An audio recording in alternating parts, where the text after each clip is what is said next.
بسم الله الرحمن الرحيم.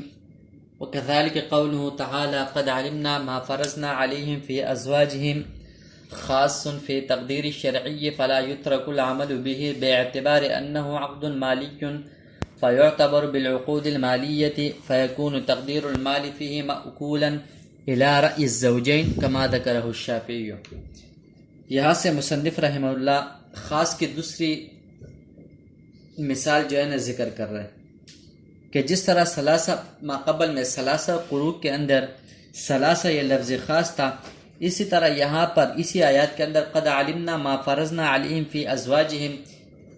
تو اس کے اندر بھی فرضنا یہ لفظ خاص ہے۔ اس مسئلے کی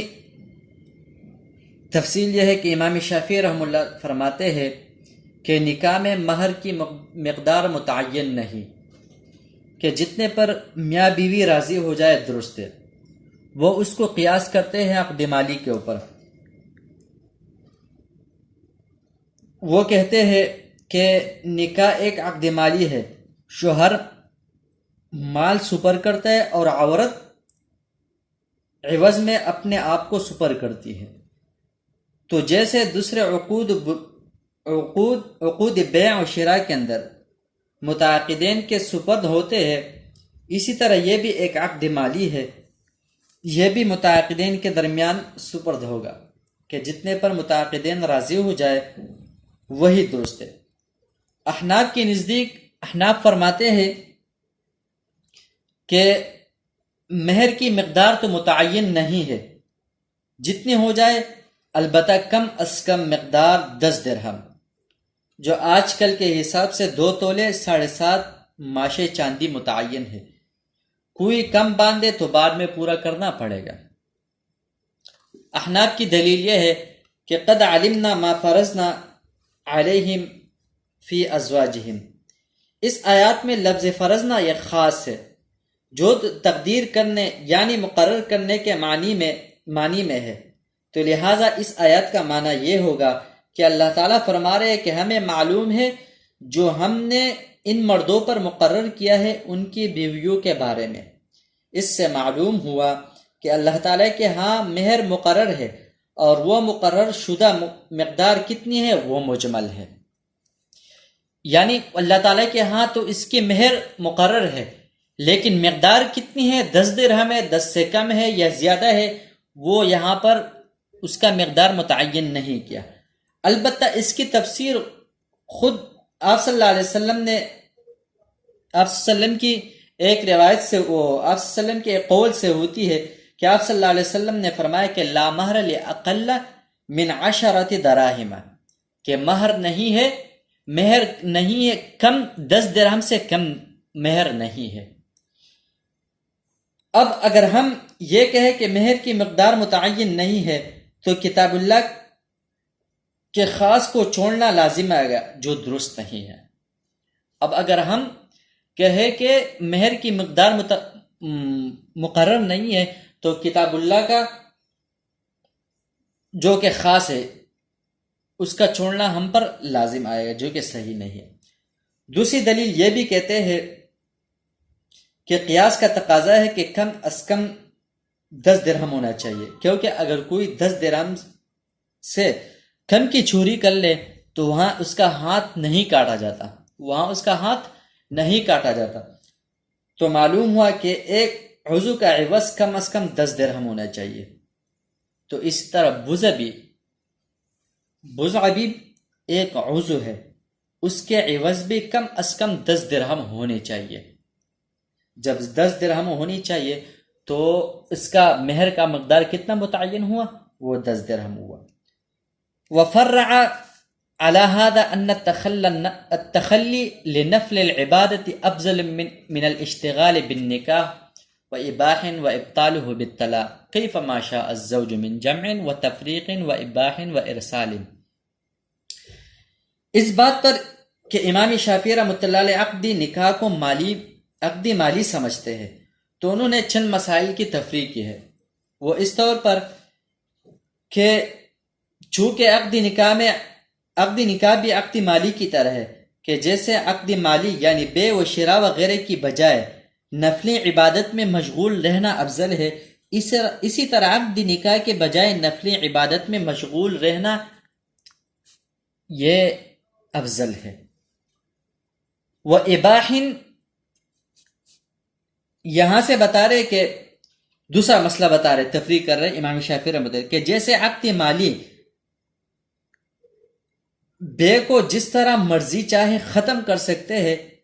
جیسے اقالے کے ساتھ، خیار شرط کے ساتھ، خیار عیب کے ساتھ، اسی طرح نکاح کو بھی طلاق کے ذریعے جیسے چاہے باطل کر سکتا ہے۔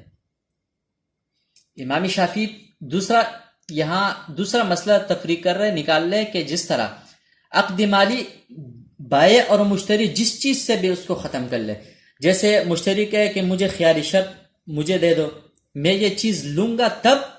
کہ آپ مجھے 3 دن کا اختیار دے دے، یا یہ بولے کہ اس کے اندر اگر عیب ہو تو یہ چیز میں واپس کروں گا، مشتری کہے تو تب بھی اس سے بیع ختم ہو جاتی ہے۔ اور اسی طرح اقالے کے ساتھ کہ فوراً ہی ختم کر لے کہ یار مجھے نہیں چاہیے یہ چیز، تو جس طرح مشتری کو وہ اختیار حاصل ہے، تو اس طرح یہاں پر بھی یہ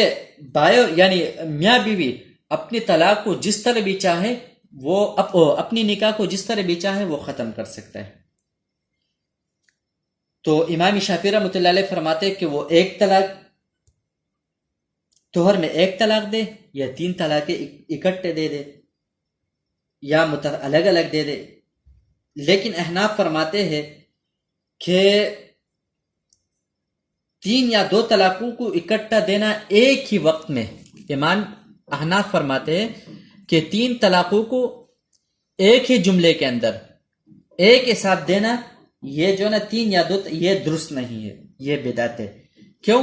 احناف فرماتے ہیں کہ یہ سنت طریقہ ہے، کہ اس کے ساتھ کئی دنیاوی مصلحتیں جو ہے نا اس کے ساتھ متعلق ہے، لہٰذا اس کو ضرورت کے تحت ہی ختم کیا جائے گا۔ وہ اس طور پر کہ اگر آپ کا ایک ہی طلاق سے کام ہو سکتا ہے تو 2 یا 3 طلاقوں کی کیا ضرورت ہے؟ لہٰذا 2 یا 3 طلاقوں کا جو نا 2 طلاق یا 3 طلاق ایک ہی جملے کے اندر دینا یہ جائز نہیں ہے۔ وجعل عقد النکاح قابلا للفسخ بالخلع، یہاں سے امام شافعی رحمۃ اللہ علیہ فرماتے ہیں کہ جس طرح اقالے کے ذریعے بے ختم کیا جاتا ہے، اقالہ کا معنی ہے ختم کرنا، فسخ کرنا، اسی طرح عقد نکاح میں بھی عقد مالی کی طرح یہ بھی خلع کے ساتھ فسخ ہو جائے گا۔ لیکن ہمارے احناف کے نزدیک یہ فسخ نہیں ہوگا بلکہ خلع طلاق بائنہ ہوگی۔ امام شافعی رحمۃ اللہ علیہ فرماتے ہیں کہ عقد نکاح جو نا یہ عقد بیع کی طرح ہے، کہ جس طرح بائع اور مشتری اپنی بیع اور اشترا کو ختم کرتا ہے فسخ کے ذریعے سے کہ ہمیں نہیں چاہیے، بالکل ختم کرتا ہے، تو اس طرح امام شافعی رحمۃ اللہ علیہ فرماتے ہیں کہ یہاں پر نکاح جو ہے نا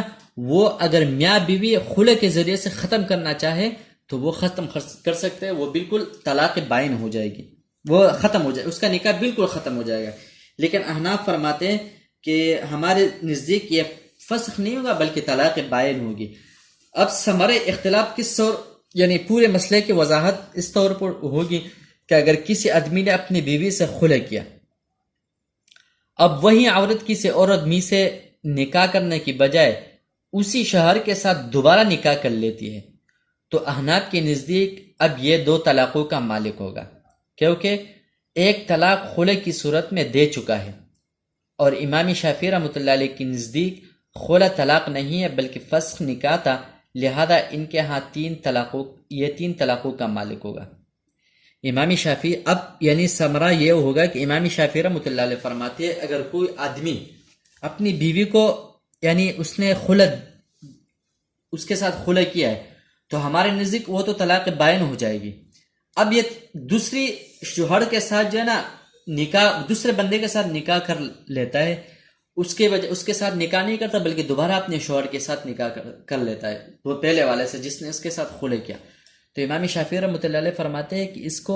اس کا نکاح ختم ہو گیا۔ اب نکاح ختم ہونے کی صورت میں اس شوہر کو جو اس کا اپنا شوہر ہے اس کو 3 طلاقوں کا جو ہے نا اب یعنی حق حاصل ہے، اور ہمارے نزدیک اس کو 2 طلاقوں کا حق حاصل ہے۔ کیوں کہ ہمارے نزدیک یہ تو ایک طلاق طلاق بائن ہو گئے، 2 طلاق ابھی بھی اس کے پاس موجود ہے۔ اور امام شافعی رحمۃ اللہ علیہ فرماتے ہیں کہ 3 طلاق ہوگی، وہ اس وجہ سے کہ اب یہ اس نے نکاح خلع کیا، بلکہ اس کا نکاح ختم ہوا، لہذا اس کو طلاق بائن نہیں ہوگی، بلکہ یہ نکاح بالکل ختم ہی ہوگی۔ والسلام۔